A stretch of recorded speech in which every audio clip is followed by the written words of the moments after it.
It's a simple question, Mrs. Spencer. Over the years of your meaningful friendship with the defendant, have you and Jason Morgan ever had sex? Leave her alone, Rick. Objection. I want order, and I want you to sit down. Sit down, Mr. Morgan, or pay the consequences. Your Honor.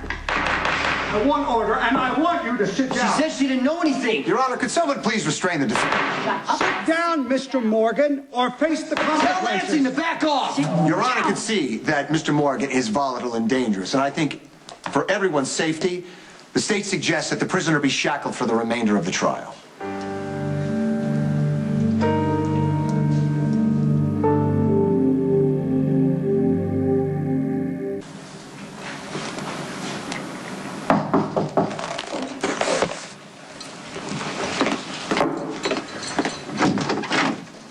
Oh, no, not interested. I have news about Jason's trial. Elizabeth is on the stand. Rick wants to know if she ever slept with Jason. Your Honor, my client does not need to be restrained. He didn't attack anyone. He poses no threat. He simply had a justifiably adverse reaction to the district attorney's persistent badgering of this witness. But I can assure this court it will not happen again. The DA's line of questioning is both invasive and irrelevant. As was already stipulated, Mr. Lansing was once married to this witness and is now using this trial as an opportunity to punish her for the divorce. The district attorney has railroaded my client before, Your Honor, but this may be the most egregious violation because he has brought murder charges against my client for a man who may not even be dead. Your Honor, defense is making closing arguments. Mr. Lansing, do you intend to call any witnesses you haven't slept with? Your Honor, I hold no more malice towards Mrs. Spencer than I did to Samantha McCall. Then you should be finished questioning her, because she has already told you everything she knows about the afternoon in question. My client received a phone call about coffee. I am establishing that Mrs. Spencer's testimony might be biased towards Mr. Morgan. And in light of that fact, the prosecution would like to continue this line of questioning.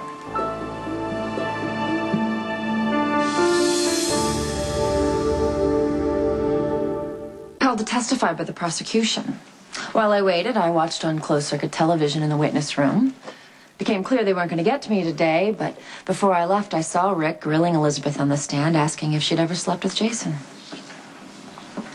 What did she say? Well, the defense objected, and they were all arguing when I left, but I can only assume that Elizabeth, the paragon of virtue that she is, will admit the truth. The DA's line of questioning leads right to who's Jake's daddy. You'll get everything you wanted. Elizabeth and Jason will both be exposed as liars. No, if you had listened to anything that I had ever said, you would know that that's not what I want. Right. It's all about the baby you can't have. Well, at least little Jake comes out of this a winner. Once the truth comes out, there's nothing to stop Jason and Elizabeth from being together and raising their own child. Excuse me.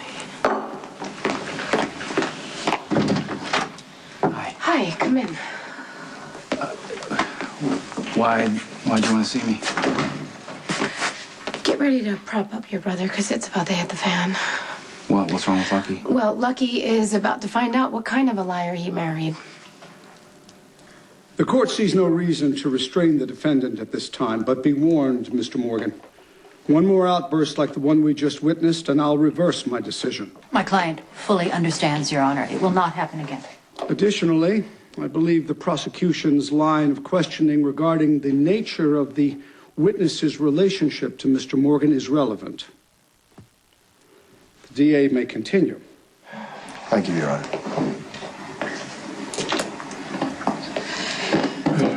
Mrs. Spencer, we've already established that you have a friendship with Mr. Morgan. Did it ever progress to a romantic level? Yes, we dated a long time ago. Was it serious? Not really. When we broke up, we were able to remain friends. Be careful, Mrs. Spencer. You are under oath to tell the truth. That is the truth. Did you have sex with the defendant when the two of you were dating?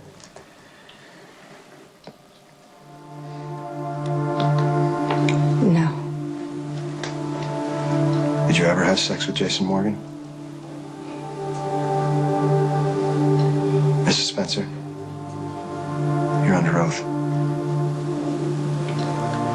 Have you and the accused, Jason Morgan, ever had a sexual relationship?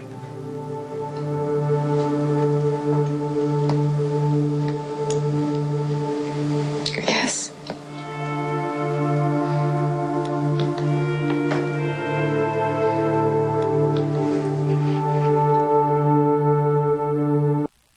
DA Lansing has introduced Elizabeth and Jason's personal relationship into Look, her testimony. Amelia, there's no reason to sugarcoat it. Nicholas knows all about what they did last summer. Amelia was at the courthouse, and she couldn't wait to run over with all the gory details. She's good that way. I'm sorry, this isn't something I care to discuss with a stranger, so if you could... Privacy isn't an option at this point. Elizabeth is about to admit under oath that she's intimately involved with Jason.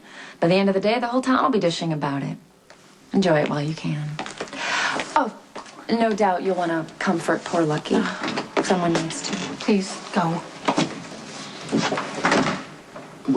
How much does she know about? Okay, my brother? I made the mistake of confiding in Amelia.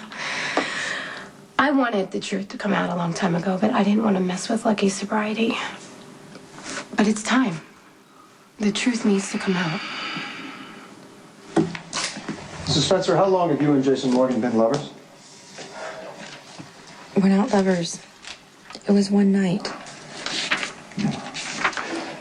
And when did that one night occur? Was it within the last year? Winter? Spring? When? Just after you had sex with your stepdaughter. The witness will answer. Last August. And you've remained close with the defendant since then, correct? Yes, we've stayed friends. With benefits. Objection. Sorry, Your Honor, I apologize. How many times would you say you have seen your friend, Mr. Morgan, since that night last August? Your Honor, we have already established that the witness had sex with my client on one occasion. The DA's continuing this line of questioning is both pointless and prurient. I'll see you both in chambers. Court is in recess for 10 minutes.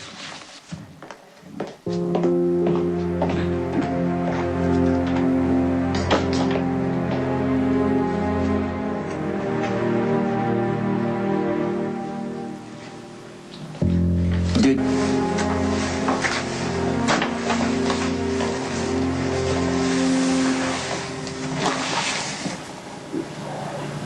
You're garbage. Every time you've saved Elizabeth or saved our son, you've always wanted Elizabeth for yourself. Detective, this is not the time. Do you think I give a damn? I sympathize with your position, but I cannot let you jeopardize the prosecution's case. So fire me. Do you want to punish that man? Then let Lansing do his job. Let him send Morgan to prison.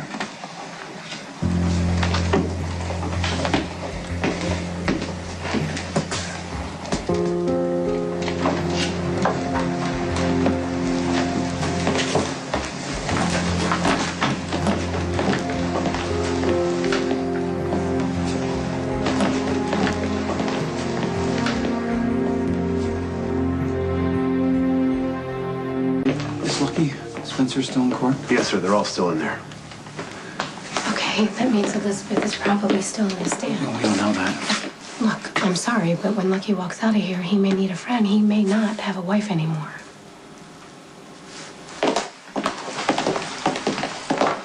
I'm sorry, but the judge is allowing Rick to continue this line of questioning.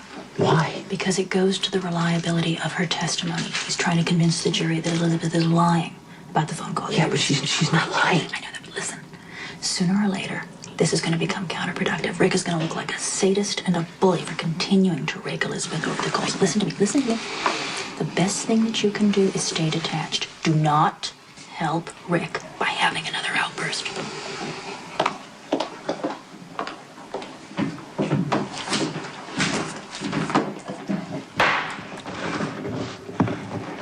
You're still under oath, Mrs. Spencer? Carry on, Mr. Lansing. Thank you, Your Honor. Mrs. Spencer, as was previously stipulated, you recently had a baby. Is that correct? Yes, that's correct. Congratulations. It's Jacob Martin. Is that correct? We call him Jake. How old is Jake? He's almost 3 months. He was born in May. He was a full-term baby? Yes, he was. Well, that means he would be conceived around the middle of August of '06, right? Yes. Around the same time that you shared that one fateful night with the defendant. So I have to ask, Mrs. Spencer, isn't it possible that Jason Morgan, the man who's on trial for the murder of Lorenzo Alcazar, is the father of your little boy?